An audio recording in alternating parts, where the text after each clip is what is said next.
이번 주 뉴욕 증시도 여전히 유가와 실업이라는 가장 중요한 지표 속에서 변동성을 결정지을 것으로 생각되고 있습니다.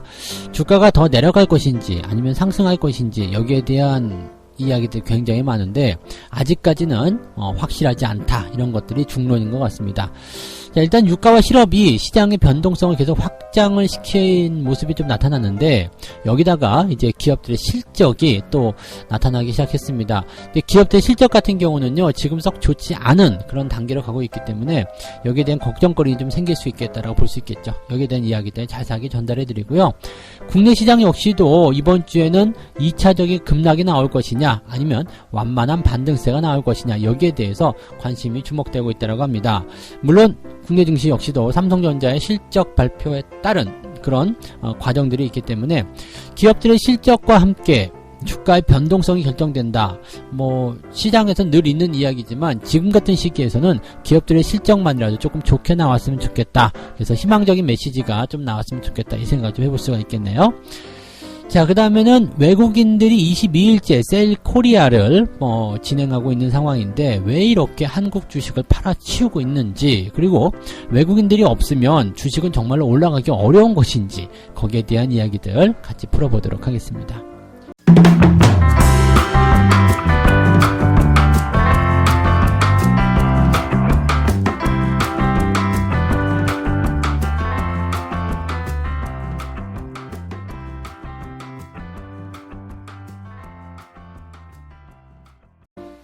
네, 반갑습니다. 오늘은 4월 6일 월요일입니다. 새롭게 또 한 주가 시작이 됐습니다.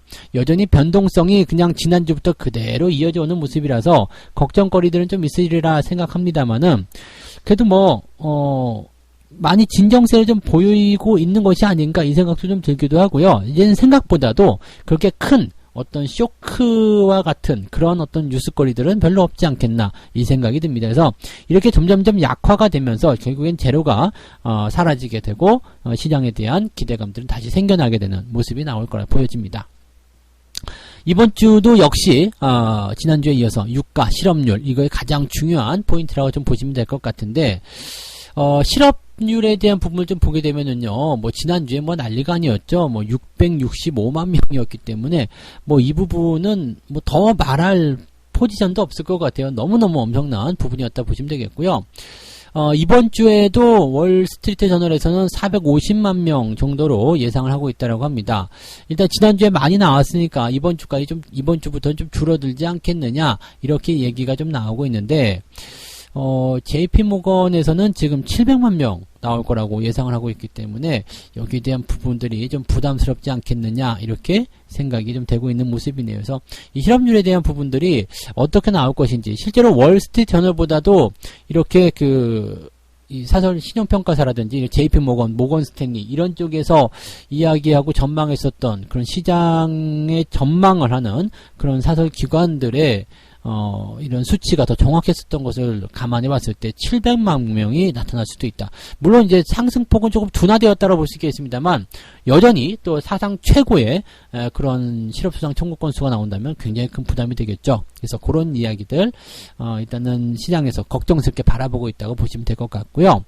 그 다음에 이제 유가와 관련된 부분에서는 이 트럼프 대통령이 1천만 배럴 이상의 감산 합의가 있을 것이다, 이렇게 트위터를 통해서 이야기했었단 말이에요. 물론 이 부분들이 확정되지 않았다, 그런 얘기가 있었던 부분이긴 한데 지금 보면은 글쎄요, 일단 6일날 예정이 됐었던 오펙 플러스 긴급회의가 연기가 됐고 이제 9일 정도에 다시 열릴 가능성이 있다, 이런 보도도 좀 있었는데 아직은 일단은 예정이 됐었던 이 회의 자체가 연장이 됐다, 연기가 됐다, 이 부분들은 좀 악재가 될 수 있는 내용이 될 것 같고요. 러시아하고 일단은 사우디가 먼저 이 협상이라는 그런 부분들에 대해서 누구 책임이다, 이 유가는 지금 누구 책임이다, 네 책임이다, 내 책임이다, 서로 이렇게 이야기를 하고 있는 그런 과정이라고 하는데 그것 때문에 지금 이런 회의가 연기되었다라고 얘기가 나왔죠. 여기에다가 지금 트럼프 대통령 같은 경우는 석유기업 대표들하고 만나가지고요, 미국의 감산에 대해서 구체적인 언급을 내놓지는 않았지만 수입되는 원유에 대해서 관세 부과를 하겠다, 그냥 즉 감산을 하지 않으면 관세를 올려버리겠다, 또 이렇게 세금으로 가지고 협박을 하는 상황이 좀 벌어졌죠. 실질적으로 이제 러시아나 이 사우디 같은 경우는 지금 미국의 뜻을 거스르고 싶지는 않을 거예요. 원래부터가 좀 절친 관계라고 볼 수도 있는 부분이었고요. 근데 이제 러시아 같은 경우는 일단 중국과 함께 손을 잡고 미국을 견제하고자 하는 모습이기 때문에 이 감산에 대한 부분들도 쉽게 나서고 싶지 않을 테고요. 미국의 셰일오일 기업들이 어려워하는 것은 러시아 입장에서는 굉장히 고수운 일이란 말이에요. 그래서 야, 이렇게 재미있고 이렇게 신나는 일을 내가 왜 멈춰야 되겠느냐, 이렇게 생각이 될 수도 있거든요. 근데 만약에 이제 미국이 이 수입하는 원유에 대해서 이제 관세를 매겨버리겠다, 이렇게 된다면 실제로 지금 러시아산 원유는 중국이 많이 사들이고 있거든요. 중국이 정찰제로 사들이고 있습니다. 일정한 가격에 정찰제로 사들이고 있기 때문에 당장은 또 타격이 될 것 같지도 않고요. 그래서 이 러시아를 어떻게 다루느냐에 따라서 이 유가에 대한 부분들은 좀 달라지지 않겠는가 생각이 되고 있습니다. 어쨌든 그렇다고 하더라도요, 일단 감산에 대한 필요성, 그 다음에 어떤 정도의 이제 이런 그 감산에 대한 기대감, 이런 것들이 시장에 반영이 되고 있기 때문에 유가는 더 이상 하락하기보다는 현재 시점에서 그래도 어느 정도 저점을 좀 잡으려는 움직임을 보이지 않겠느냐, 이렇게 예상은 좀 해보실 수가 있을 것 같습니다. 네. 그래서 실업률이라든지 유가 여전히 좀 부담스럽다, 걱정스럽다, 이렇게 볼 수는 좀 있겠습니다만은, 일단 이번 주가 지나가면서 이 유가나 실업률에 대한 부분들이 이제 가시화되고 구체적인 전망들이 나올 테니까 거기에 대한 이야기들 좀 살펴보는 것은 괜찮을 것 같네요. 그래서 부정적이지만 그래도 그 속에서 무언가 기대감을 찾는 전략들을 가져가시면 되겠습니다. 이번 주에 주요, 경제지표 발표 예정대로 좀 알아보도록 합니다. 일단 6일 오늘이죠. 3월 달에 있는 고용 추세 지표가 나옵니다. 고용 추세가 어떻게 나올 것이냐에 대한 부분들일 텐데, 사실 지금 같은 상황이라면 그다지 썩 좋지 못할 것이다 라고 예상이 좀 될 수도 있겠죠. 네. 그 다음에 이제 구인 이직 보고서, 소비자 신용 이런 것들이 발표가 되고요. 그 다음에 8일 날은 3월 연방공개시장위원회 FOMC 의사록이 공개가 됩니다. FOMC 의사록이 공개가 되면은 사실 이것도 시장을 이 연준 의원들이 어떻게 바라보고 있느냐, 시장을 더 부양해야 되느냐, 이런 식으로 나올 수 있는 내용이라서 앞으로의 정책에 조금 힌트를 얻을 수 있는 내용이 좀 되겠죠. 네. 그 다음에 9일 날은 실업수당 청구 건수가 일단 발표가 되고요. 생산자 물가지수, 그 다음에 미시간 소비자 태도지수에 대한 예보치까지 다 나오게 됩니다. 지금 굵직굵직한 지표들이 다 아시겠지만 그 유가에 대한 부분들이 이번 주에 회의에 대한 내용들 잡히게 되는 거고요. 그 다음에 그 실업률에 대한 부분들, 그 다음에 실제로 이제 그 소비자 태도지수, 소비자 물가 이런 것들이 지금 발표가 된다는 이야기인데, 소비자 물가 같은 경우는 만약에 상승을 하지 못한다 그러면 디플레이션에 대한 공포가 나타나죠. 왜냐하면 인플레이션의 반대는 디플레이션이니까요. 물가가 올라가지 못한다라면 디플레이션의 공포가 나타날 수 있는데, 이게 왜 무섭냐면 경기가 침체될 수 있다는 어떤 위기감 속에서 디플레이션까지 나타나 버리게 되면 이것은 매우 되돌리기 어려운 그런 상황으로 갈 수 있다, 이렇게 생각하시면 될 것 같습니다. 그래서 지금은 이제 걱정스러운 뉴스들이 조금 많은 편이고요. 또 하나의 변수를 본다면 이제 기업들 실적, 이번 주부터라고 봐야 되겠죠. 1분기 실적이 본격적으로 발표가 될 건데, 1분기 실적에 대한 시장 전망치는 약간 5% 정도 감소할 것이다 라고 전망이 되어 있습니다. 근데 문제는 이게 중요한 게 아니라요, 이 실적 시즌에서 실적을 발표하게 되면서 야, 우리 회사 정말 어려웠어 라고 이야기하면서 배당을 줄일 수도 있고요. 야, 이번엔 돈 많이 못 벌어서 배당 못 주겠어, 배당을 줄일 수도 있고요. 또 한 가지 부분을 보게 되면은 앞으로 실적이, 우리 회사는 앞으로 실적 100만 불을 만들겠습니다 그랬는데, 이게 경기가 좀 어려워가지고 이거 전망치 좀 줄여야 되겠는데 80만 불로 줄이겠습니다. 이런 식으로 실적 가이던스, 이 실적 전망을 줄이거나 철회하거나 이런 식으로 나오는 수가 있다는 이야기가 되는 거죠. 그렇게 되면 기대감을 가지고 들어올 수 있었던 개인 투자자들 또는 이제 투자에 대한 그런 투자자들의 입장에서는 이렇게 번복한다거나 또는 이제 수치가 다시 나빠진다거나 이렇게 되면은 상당한 부담감을 느끼게 된다는 이야기입니다. 그래서 시장에는 이번 주 변수가 상당히 많이 깔려 있는 모습이다 정도로 생각하시면 되겠고, 여기까지 들으시면 또 이제 시장에서 볼 것도 없다, 너무너무 많이 이 주가의 하락이 많이 나타났다. 뭐 이렇게 생각하시는 분들이 생길 수도 있을 것 같은데 뭐 꼭 그렇게까지 보시지는 않아도 되겠다. 이 말씀 드려보고요. 여전히 시장은 바닥권에서 움직이고 있기 때문에 여러분들이 뭐 여기에 대해서 너무 크게 걱정하신다거나 여기만 생각하면서 또 시장을 바라보나 그러지 않으셔도 되겠습니다. 더 이상 빠지지 않으면 되는 거예요. 변수가 얼만큼 나오든 요 정도 수준은 유지만 해주면 된다라면 시장은 충분히 바닥을 잡게 될 겁니다. 자, 그래서 국내 시장 전망도요, 이번 주에는 2차 급락이냐, 아니면 완만한 반등으로 가느냐, 여기에 대한, 전망이 나오고 있다라고 합니다. 실제적으로 이제 최근에 주가가 이제 급반등을 좀 했죠. 그러면서, 저점 대비 30% 이상 올라왔는가 봐요. 그러면서 1차적으로 반등 목표를 달성했다라는 얘기가 나오는데 1차적인 반등 목표는 도대체 어떻게 해서 세운 건지 네, 이거는 잘 모르겠습니다. 근데 일단은 뭐 30% 정도를 이제 회복시켜주면 되돌림이 어느 정도 진행되었다. 이렇게 보시는 분들이 많이 있는 것 같더라고요. 저 같은 경우는 이제 되돌림 지표를 보통은 이제 고점 대비 절반 정도 수준, 즉 50% 정도 수준까지 올려놓고 나서 뭔가 변화가 생기지 않겠느냐. 이렇게 예상을 좀 하는 입장이긴 한데, 지금 시장에서는 일단 그렇게 보고 있는 것 같아요. 30% 이상 만회를 해줬기 때문에, 일단 1차적으로 나올 수 있는 반등의 목표는, 달성을 했다라고 되어 있습니다. 그렇지만 1차 목표를 달성했기 때문에 여기에 따른 차익 매도에 대한 부담감이 좀 있을 테고요.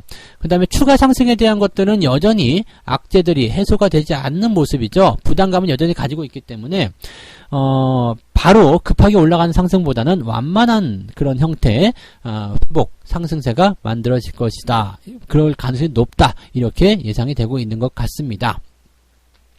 뭐 그렇기 때문에 지금은 이제 2차 급락이냐 완만한 반등이냐 여기에 대해서 이제 관점들이 많을 것 같은데, 사실은 이제 2차 급락을 하든 완만한 반등을 하든 그게 무슨 상관이 있지? 라는 생각을 좀 했으면 좋겠어요. 그게 무슨 상관인데요. 그죠?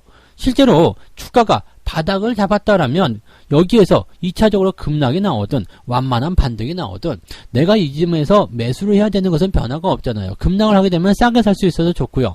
완만한 반등이 나오면 그래도 따라갈 수 있는 기회를 줘서 좋은 거 아니겠습니까? 그러니까 지금 시장에 대한 내 관점에서는 뭐 급락을 하든 반등을 하든 별로 생각하실 필요는 없을 것 같아요. 근데 여기에 대한 부분을 보고서 난 2차 급락을 생각했어. 그러니까 이번에 내려갔지.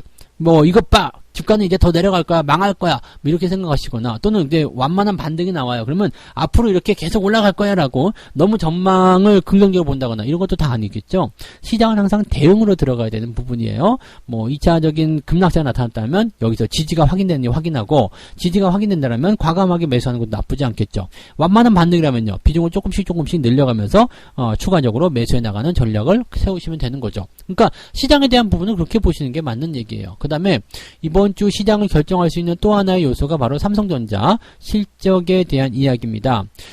삼성전자 1분기 실적이 이번 주에 이제 잠정 실적 발표가 나오게 될 텐데, 여기서 1분기 영업이익이 6조 원을 달성할 것이냐 아니냐에 대한 부분이 좀 될 것 같습니다.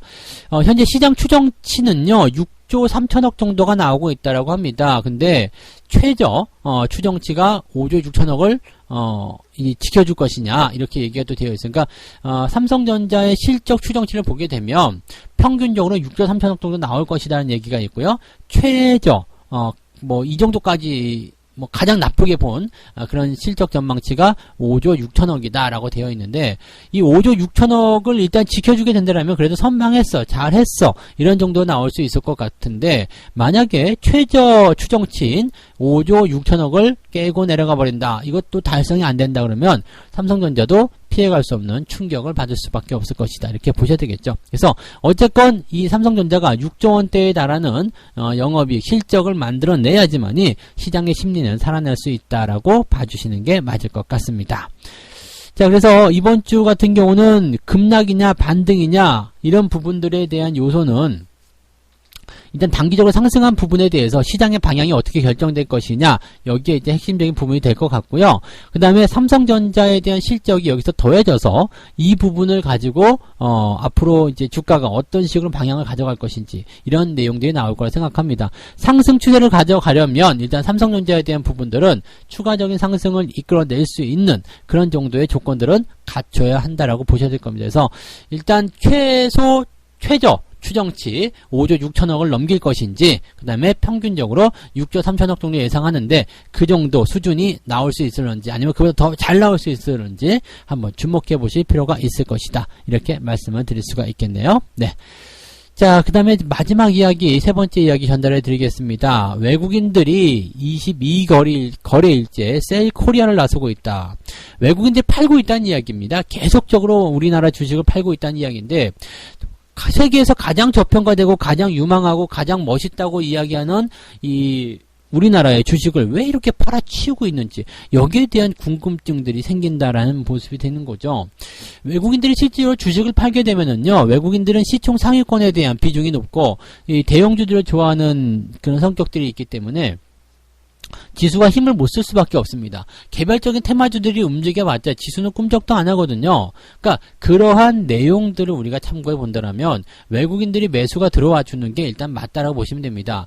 지금 현재로서는요, 이 외국인들의 매도가 계속 이어지는 것을 우리가 환율적인 부분들을 좀 봐야 될 것도 있고요. 그 다음에 1차적인 상승에 대한 부분으로서 반등을 좀 주춤거릴 수밖에 없는 그런 내용들. 그러니까 반등이 더 이어질 것인가에 대한 부분보다는 어느 정도 올라왔기 때문에 차익을 좀 실현하는 그런 형태의 모습으로 좀 갈 수가 있다라는 이야기죠. 그러니까 실질적인 차익 매도, 그리고 뭐라 그럴까요? 환율에 대한 부담감, 이런 것들이 조금 더 지켜보자, 이런 식으로 이야기를 좀 하고 있는 그런 모습이 아니겠나 판단이 되고 있습니다. 그러니까 좀 상황이 좀 괜찮아지면 그때 매수하자, 이런 식으로 현금을 쥐고 현금을 보유하면서 상황을 지켜보는 그런 관점이 아니겠는가라고 보여지고 있습니다. 이 외국인들의 수급을 더 방해하는 요소 중에 하나는요, 경기에 대한 부담감들이 좀 커져 있다는 이야기죠. 어떻게 되냐면 이 소비가 감소됨으로 인해서 판매량이 줄어든 기업들의 실적이 악화되고요. 그렇게 되면 이제 기업들의 실적 악화가 되면 대외적인 신용도가 많이 하락하게 되고, 또 가장 최악의 경우에는 파산까지도 갈 수 있는 그런 내용들이 나올 수 있잖아요. 또 이런 실업자라든지 이런 고용이 또 나빠지게 된다면 역시 개인들의 소득이 줄어들고 소비가 줄어들고 이런 식으로 가는 그런 내용들이죠. 그러니까 악순환에 대한 고리가 계속 연결되고 있기 때문에 여기에 대해서 부담감이 생겨 있다라고 보시면 되겠습니다. 자, 이런 모습들을 해결할 수 있는 방안은요, 일단 현재 시점에서의 악재가 해소가 돼야 되는 부분이고요. 또 한 가지는 해외 증시도 좋은 소식들을 보여줘야 된다는 이야기죠. 안 그래도 경기도 나쁜데 유가 가지고 싸우고 있고, 서로 이거다 저거다 하면서 싸우고 있고, 해결될 기미는 보이지 않고, 지들도 주가는 내려가고 이렇게 나와버리니까 혼란스러울 수밖에 없다는 이야기죠. 에라, 이럴 거라면 아예 투자를 하지 말고 좀 기다려보자, 이렇게 얘기를 하는 것이 맞는지 모르겠다 생각도 좀 듭니다. 그래서 일단 외국인들은 수급적인 측면에서 매수를 갖다 집어넣어야지만이 주가가 크게 상승할 수 있는 가능성이 있습니다. 외국인들은 시총 상위권에 몰려있는 부분들이라 말씀드렸죠. 그래서 외국인들이 시총 상위권에 몰려있는 내용들이기 때문에 외국인들의 매수가 들어가게 된다면 시총 상위권의 종목들이 올라서게 될 테고요. 시장도 상승하게 되고, 그러면 시장의 분위기가 좋아지면서 개인 투자자들의 어떤 매수 영역이 조금 더 활발해질 수가 있겠죠. 하지만 지금 좀 불안한 시장에서는 개인들이 매수하는 입장에서는 대형주 쪽이 아니라 여전히 테마주 쪽이라든지 이런 쪽이 될 가능성이 굉장히 높겠죠. 그리고 안정적인 종목이라고 하더라도 삼성전자라든지 이런 특정 기업에만 쏠리게 된다면 그건 역시도 부담이 좀 되는 거거든요. 그래서 현재 시점에서는 외국인들의 매수가 언제쯤 돌아오게 될 것인지, 그 다음에 외국인들의 매수를 부추길 수 있는 기관들의 저점 확보가 언제까지 지속될 수 있을런지, 또 어느 정도 규모가 나올런지, 어떤 상황에서 만들어질 것인지, 그런 것들을 우리가 확인해 볼 필요는 있겠다라고 보시면 되겠습니다. 자, 그래서 지금 보시면 이제 첫 번째부터 세 번째까지 이야기가 다 전달이 연결되는 모습이에요. 그래서 오늘 세 가지 이야기 전달해 드렸지만, 뉴욕 증시에 대한 부분에서 유가 실업률, 실적, 기업들의 실적이 관건이다라는 말씀을 드렸고요. 우리나라 역시도 마찬가지로 2차 급락이냐 완만한 상승이냐, 그다음에 삼성전자의 실적이 가장 중요한 대목이다라고까지 말씀드렸습니다. 이 모든 부분들이 현재 외국인들의 매도를 부추기고 있는 내용이다라고까지 말씀을 드릴 수 있을 것 같고요. 외국인들이 이렇게 셀 코리아를 보이는 부분들은 역시 앞으로 들어가서 뉴욕 증시라든지 또 해외 시장에 대한 전망들, 그다음에 우리나라 시장의 전망들, 이런 것들이 악재를 딛고 상승하는 모습이 나타나야 된다라고 볼 수가 있는 거죠. 그래서 외국인들의 매도는 일단은 외국인들이 우리나라를 미워해서 또는 우리나라가 잘못해서 이런 것이 아니라 전 세계적으로 이런 불황의 경제 이런 부분들이 나타나고 있고 여기에 대한 전망이 불투명했기 때문이다라고 봐주시면 되겠습니다. 이런 내용들은 일단 정부 정책이 강력하게 드라이브가 좀 들어오고 그 다음에 기관 투자자들의 움직임들이 조금 더 공격적으로 매수 쪽으로 집중이 되어야지만이 문제가 해소될 수 있을 텐데 조금은 아쉬운 부분이 있는 것이 아닌가라고 생각이 좀 드네요. 네, 그래서 그런 정도로 오늘 세 가지 이야기 전달해 드렸고요. 책 한 꼭지 읽고 마무리하도록 하겠습니다. 나는 값이 비싸지만 그 가치를 생각하면 비싼 것도 아니면서 성장 속도가 빠른 주식들을 찾으려고 노력했다. 왜냐하면 그런 주식이 시장이 좋아지면 가장 먼저 상승할 종목으로 생각되기 때문이다. 네. 이거는 가치가 있는 성장주에 대한 이야기인데요. 시장이 안 좋을 때는 그런 종목군들이 저평가로 또는 싼 가격으로 많이 나온다는 이야기입니다. 그런데 시장이 좋아지기 시작하면요. 그렇게 저평가되고 싸게 나온 그 종목들이 가장 많이 또 가장 빠르게 상승하는 종목이다라고 이야기를 하고 있는 겁니다. 여러분들도 그런 종목이 주변에 있는지 한번 둘러보시기 바랍니다. 네. 자, 오늘 월요일인데 약간의 변동성은 예상이 되겠습니다만 그래도 여러분들이 여러분들의 계좌를 포기할 만큼 여러분들을 잡아먹을 만큼의 그런 무서운 정도까지는 아닐 것이다라고 보시면 되겠습니다. 그래서 조금은 더 편안하게 시장을 바라보실 수 있는 그런 관점들을 키워가시기 바라고요. 오늘 첫날 단추 잘 꿰셔가지고 일주일 내내 편안하게 성공 투자하실 수 있기를 바라겠습니다. 저는 다음 시간에 다시 오겠습니다. 고맙습니다.